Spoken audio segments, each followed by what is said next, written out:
عليكم ورحمة الله وبركاته. الحمد لله رب العالمين والعاقبة للمتقين والصلاة والسلام على سيد المرسلين وعلى آله وأصحابه أجمعين أما بعد.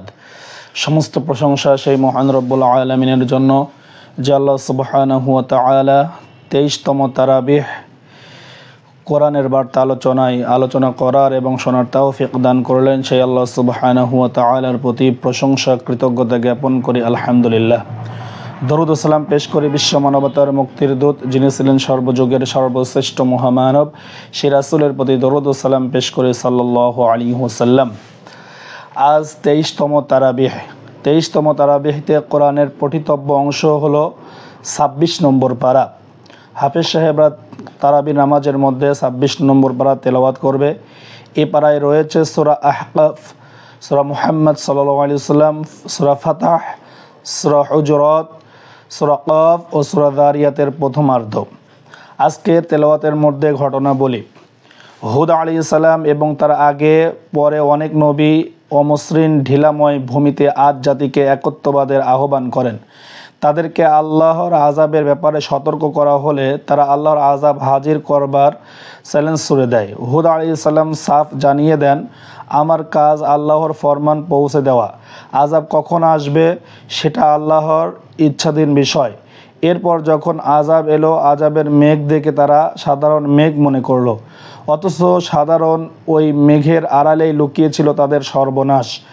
তারা ছিল শক্তিশালী সম্প্রদায়, কিন্তু দৈহিক শক্তি তাদের আল্লাহর শাস্তি থেকে রক্ষা করতে পারেনি।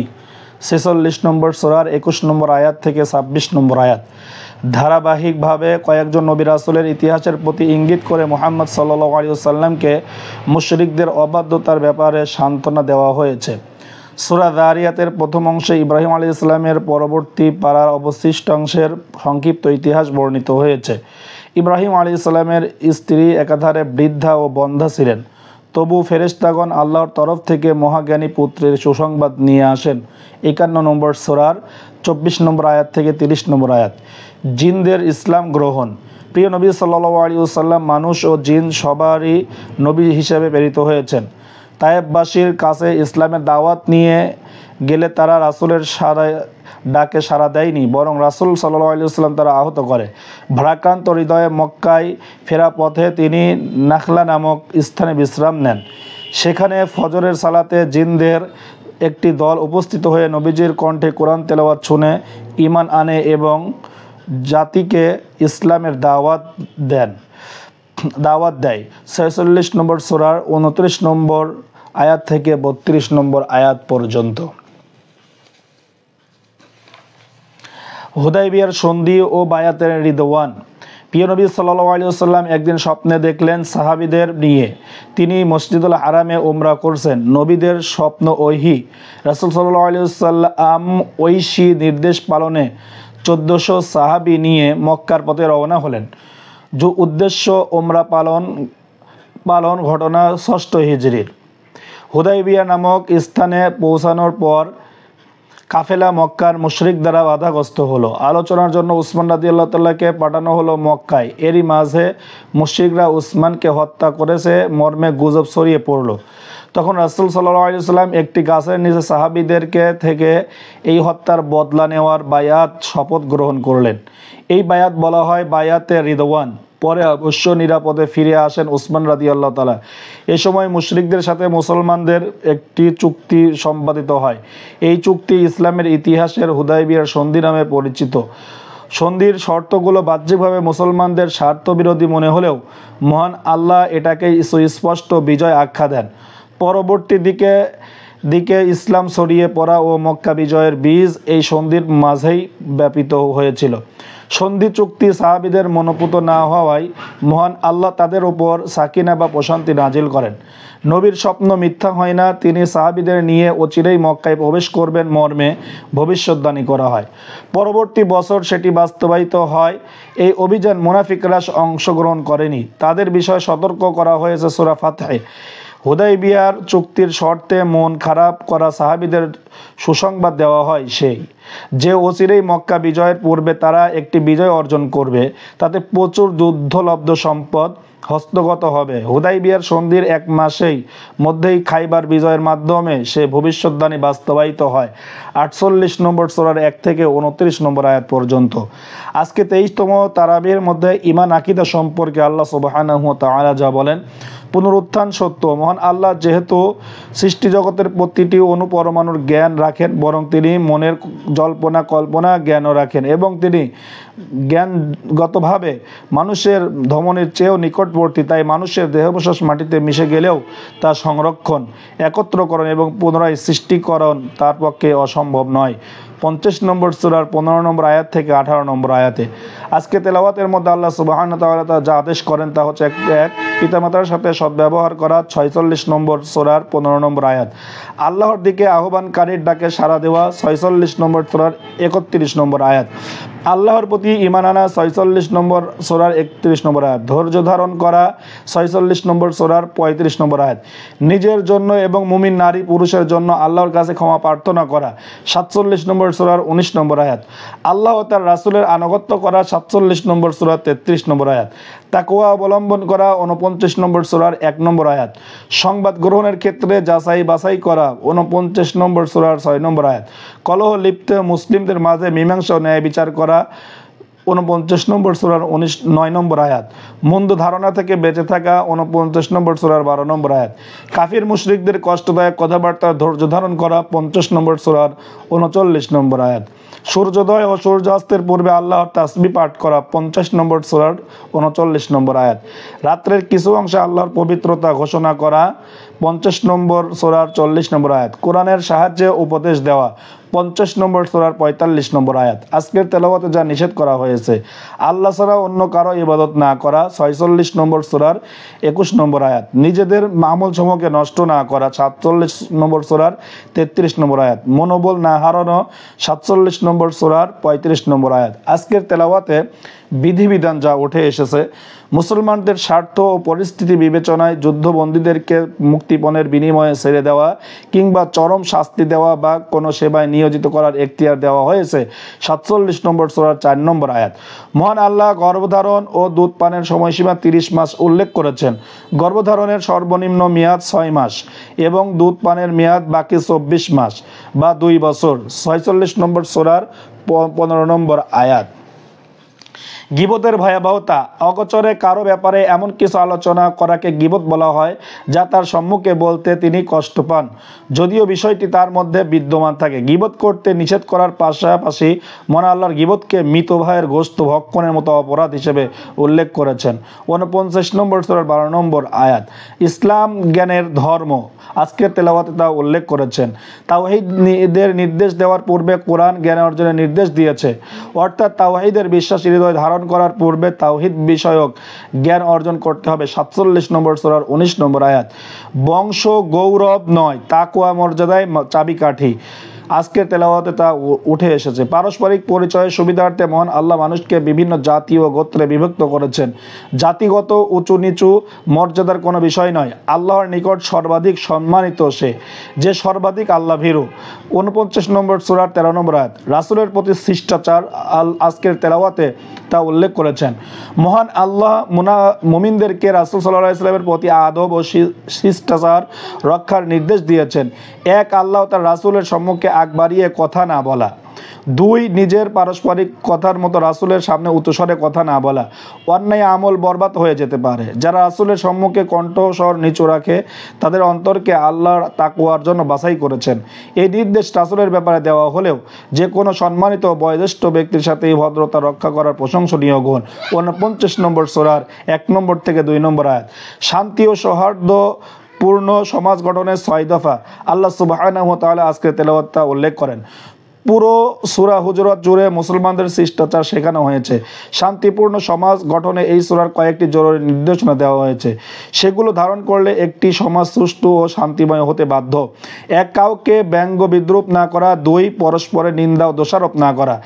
3 মন্দ নামে না ডাকা, 4 মন্দ ধারণা থেকে বিরত থাকা, 5 দোষ অন্বেষণ না করা, 6 গীবত না করা। 49 নম্বর সূরার 1 নম্বর থেকে 13 নম্বর আয়াত। আজকে তেলাওয়াতে কোরআনে মুত্তাকিদের 4টি বৈশিষ্ট্য উল্লেখ করেছেন। কোরআনের বিভিন্ন স্তরে মুত্তাকিদের প্রায় 50টি বৈশিষ্ট্য বর্ণিত হয়েছে। তার মধ্যে সূরা জারিয়াতে 4টি বৈশিষ্ট্য উল্লেখিত হয়েছে। মুত্তাকিদগণ যারা জান্নাতে আল্লাহর নিয়ামত হবেন তারা হলেন 1 মুহসিন বা সৎ কর্মশীল, 2 রাতে জেগে ইবাদতকারী, 3 ভোর রাতে আল্লাহর নিকট ইস্তেগফারকারী, 4 অভাবী ও বঞ্চিতদের জন্য দানকারী। 50 নম্বর সূরার 15 নম্বর আয়াত থেকে 19 নম্বর আয়াত। কোরআন সম্পর্কে চিন্তা ভাবনা না করার, অন্তর তালাবদ্ধ থাকার লক্ষণ কোরআনুল কারিমে আজকের তেলাওয়াতে উঠে এসেছে। নানা কারণে অন্তর মোহরাঙ্কিত হয়ে যায়, পাপের ডুবে থাকতে থাকতে অন্তর চেতনাহীন ও কঠোর হয়ে যায়। ফলে এই অন্তর ভালো মন্দ, পরখ কিংবা কোরআন থেকে হেদায়েত লাভ করতে ব্যর্থ হয়। সূরা আরাফে আল্লাহ বলেছেন, যারা অন্যায়ভাবে অহংকার প্রদর্শন করে তাদেরকে আল্লাহর আয়াত থেকে বিমুখ করে রাখা হয়। 7 নম্বর সূরার 146 নম্বর আয়াতে বলা হয়েছিল তারাবির মধ্যে। সূরা মুহাম্মদ সাল্লাল্লাহু আলাইহি ওয়াসাল্লাম আল্লাহ বলেছেন, তারা কি কোরআন নিয়ে চিন্তা ভাবনা করে না, নাকি তাদের অন্তরে তালা লেগে আছে? 47 নম্বর সূরা 24 নম্বর আয়াত। সাহাবীদের বৈশিষ্ট্য আজকের তেলাওয়াতে উঠে এসেছেন। 1 কাফিরদের ব্যাপারে কঠোর, 2 মুমিনদের প্রতি দয়ালু, 3 তারা কখনো রুকুতে কখনো সেজদায় রত থাকেন, 4 তারা আল্লাহর করুণা ও সন্তুষ্টি প্রত্যাশী, 5 ও তাদের চেহারা সেজদার চিহ্ন বিশিষ্ট থাকে।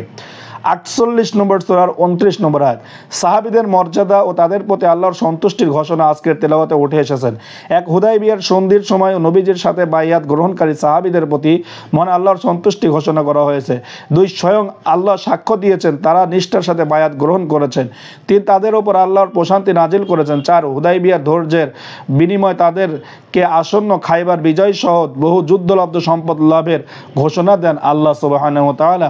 48 নম্বর সূরা 18 নম্বর আয়াত থেকে 19 নম্বর আয়াতে দৃঢ় প্রতিজ্ঞ রাসূলের মতো ধৈর্যের নির্দেশ আজকের তেলাওয়াতে তা উঠে এসেছে। মুহাম্মদ সাল্লাল্লাহু আলাইহি ওয়াসাল্লামকে দৃঢ় প্রতিজ্ঞ রাসূলগণের মতো ধৈর্য ধারণের নির্দেশ দেওয়া হয়েছে। দৃঢ় প্রতিজ্ঞ অসীম সাহসের অধিকারী রাসূলগণ বলতে 5 জন রাসূলকে বোঝানো হয়েছে, যথা মুহাম্মদ সাল্লাল্লাহু আলাইহি ওয়াসাল্লাম, নূহ আলাইহিস সালাম, ইব্রাহিম আলাইহিস সালাম, মুসা আলাইহিস সালাম ও ঈসা আলাইহিস সালাম।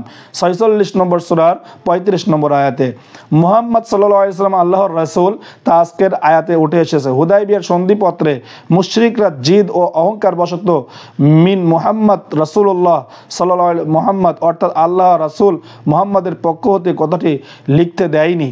তাদের এই নির্দেশ আচরণের মুসলিমরা কষ্ট পান। সেই প্রেক্ষিতে মহান আল্লাহ নিজেই ঘোষণা দেন, মুহাম্মদ আল্লাহর রাসূল। 48 নম্বর সূরার 29 নম্বর আয়াত। মুসলমানদের বিপদে ভেঙে পড়া সাজে না, আজকের তেলাওয়াতে তা উঠে এসেছে। মুসলমানদের অভিভাবক স্বয়ং আল্লাহ।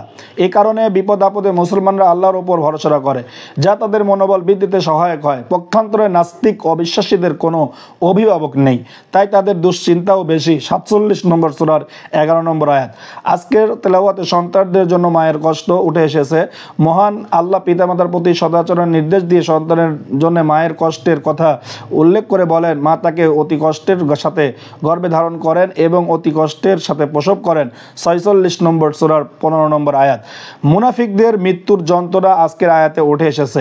চেহারা ও পেছনের দিক থেকে আঘাত করতে করতে মুনাফিকদের জান কবজ করা হবে। 47 নম্বর সূরার 27 নম্বর আয়াত থেকে 28 নম্বর আয়াত। আল্লাহ অমুখাপেক্ষী, আজকের তেলাওয়াতে তা উঠে এসেছে। অনেকে আল্লাহর রাস্তায় ব্যয় করতে কার্পণ্য করে, মূলত তারা নিজেদেরই প্রতি কার্পণ্য করে। আল্লাহ কারো মুখাপেক্ষী নন, বরং সবাই তার মুখাপেক্ষী। আল্লাহর বিধানাবলী পালন থেকে যদি কোনো সম্প্রদায় মুখ ফিরিয়ে নেয়, তবে মহান আল্লাহ অন্যদেরকে তাদের স্থলাভিষিক্ত করবেন, যারা তাদের মতো হবে না। 47 নম্বর সূরার 38 নম্বর আয়াত। আল্লাহ কেন সরাসরি কাফিরদের ধ্বংস করেন না, আল্লাহ তা আজকের তেলাওয়াতে উল্লেখ করেছেন। সীমালঙ্ঘনকারী অত্যাচারীদের দমন করতে রাসূল সাল্লাল্লাহু আলাইহি ওয়াসাল্লাম ও সাহাবীদের বহু কষ্ট ও পোহাতে হয়েছে, অথচ আল্লাহ চাইলে এক মুহূর্তে তাদের বিনাশ ঘটাতে পারতেন। সে প্রসঙ্গে আল্লাহ বলেন, ওয়ালাউ ইয়াশাউল্লাহু আল্লাহু লান তাসরা মিনহুম ওয়ালাকিন লিয়াবলুয়া বা'দাকুম বিবা'দ। আল্লাহ চাইলে তাদের শাস্তি দিতেন, কিন্তু তিনি তোমাদের কিছু মানুষকে দিয়ে অপর কিছু মানুষকে পরীক্ষা করতে চান। 47 নম্বর সূরা 4 নম্বর আয়াত। আরও বলা হয়েছে যে তিনি অবশ্যই পরীক্ষা করবেন ইমানদারদের মধ্যে কারা ধৈর্যশীল ও মুজাহিদ। 47 নম্বর সূরার 31 নম্বর আয়াত। আজকের তেলাওয়াতে মৃত্যু যন্ত্রণা ও জাহান্নামের বর্ণনা উঠে এসেছে। মৃত্যু থেকে সবাই পালাতে চায়, অথচ মৃত্যু থেকে পালানোর অসম্ভব। মহাপ্রলয় ও কিয়ামতের যে প্রতিশ্রুতি দেওয়া হয়েছে তা যখন ঘনিয়ে আসবে তখন ঠিকই সিংহায় ফুঁক দেওয়া হবে। সেদিন প্রতিটি মানুষের সাথে একজন সাক্ষী থাকবে এবং একজন তাকে হাঁকিয়ে নিয়ে যাবে হাসরের মাঠে। এই দুইজন হলে সেই দুই ফেরেশতা যারা আজীবন তার সঙ্গে ছিলেন এবং আমলনামা লিখেছিলেন। সেদিন অবিশ্বাসী ও পাপিষ্ঠদের বলা হবে, এই দিবস সম্পর্কে তোমরা উদাসীন ছিলে। আজ তোমার ওপরে থাকা জবনিকা সরিয়ে দেওয়া হয়েছে, ফলে তোমার চোখ এখন প্রখর। আমলনামা দেখিয়ে কেরামান কাতিবিন ফেরেশতারা তার অপরাধ প্রমাণ করবেন। সঙ্গের দুই ফেরেশতাকেই তাকে জাহান্নামে নিক্ষেপের নির্দেশ দেওয়া হবে। তখন কুমন্ত্রণাদাতা শয়তানের সাথে বিতণ্ডায় লিপ্ত হবে পাপিষ্ঠরা। ধমক দিয়ে তাদেরকে থামিয়ে দেওয়া হবে। সেদিন জাহান্নামকে আল্লাহ বলেন, তুমি কি পরিপূর্ণ হয়েছ? জাহান্নাম বলবে, আরও মানুষ থাকলে আমি গ্রাস করতে প্রস্তুত আছি। 50 নম্বর সূরার 19 নম্বর আয়াত থেকে 30 নম্বর আয়াত। আল্লাহ যাদের ভালোবাসেন আজকের তার আয়াতে উল্লেখ করেছেন। আল্লাহ ইনসাফকারীদের ভালোবাসেন 49 নম্বর সূরার 9 নম্বর আয়াতে। আজকের তেলাওয়াতের শিক্ষা হচ্ছে, আজকের শিক্ষা মহান আল্লাহ হামিয়াতুল জাহিলিয়া ও জাহিলিয়া অহমিকা ও সংকীর্ণতার নিন্দা করেছেন। জাহেলি অহমিকা হলো তথাকথিত সামাজিক মর্যাদা যা রক্ষা করতে গিয়ে সত্য গ্রহণ করা হয় না। মক্কার মুশরিকরা এই অহমিকার কারণে রাসূলের আনুগত্য করতে পারেনি। আজও অনেকে এই মিছে মর্যাদা ও অহমিকার কারণে ভালো গ্রহণ এবং মন্দ বর্জন করতে পারে না। 48 নম্বর সূরা 26 নম্বর আয়াত। মানুষের প্রতিটি কর্মকাণ্ড লিপিবদ্ধ করার জন্য ডানে ও বামে দুজন ফেরেশতা নিযুক্ত আছেন। সুতরাং প্রতিটি কথা ও কাজের সময় আল্লাহর নিকট জবাবদিহিতার চিন্তা থাকা উচিত। 50 নম্বর সূরার 17 নম্বর আয়াত থেকে 18 নম্বর আয়াত। আজকের দোয়া তেলাওয়াতের মধ্যে যা আছে তা হচ্ছে, রব্বি আউজি'নি আন আশকুরা নি'মাতাকাল্লাতী আন'আমতা আলাইয়া ওয়া আলা ওয়ালিদাইয়া ওয়া আন আ'মালা সালিহান তারদাহু ওয়া আসলিহ লি ফি যুররিয়্যাতি ইন্নী তুবতু ইলাইকা ওয়া ইন্নী মিনাল মুসলিমিন। অর্থ, হে আমার প্রতিপালক, আপনি আমার ও আমার পিতামাতার প্রতি যে নিয়ামত দিয়েছেন তার কৃতজ্ঞতা আদায়ের তৌফিক দান করুন, আর আমি যেন এমন সৎকর্ম করতে পারি যাতে আপনি খুশি হন, এবং আমার জন্য আমার সন্তানদেরকেও সেই যোগ্যতা দান করুন। আমি আপনার কাছে তাওবা করছি এবং আমি আত্মসমর্পণকারীদের অন্তর্ভুক্ত। 46 নম্বর সূরার 15 নম্বর আয়াতে। আজকে 23তম তারাবির 26 নম্বর পারা যা তেলাওয়াত করা হবে, এই তেলাওয়াতের সার সংক্ষেপ যা বলা হলো, আল্লাহ সুবহানাহু ওয়া তাআলা আমাদেরকে এগুলো যেন উপলব্ধি করে তেলাওয়াত শুনতে পারে। আল্লাহ রাব্বুল আলামিন আমাদেরকে আমল করার তৌফিক দান করুন। আল্লাহুম্মা আমিন। আসসালামু আলাইকুম ওয়া রাহমাতুল্লাহি ওয়া বারাকাতুহু।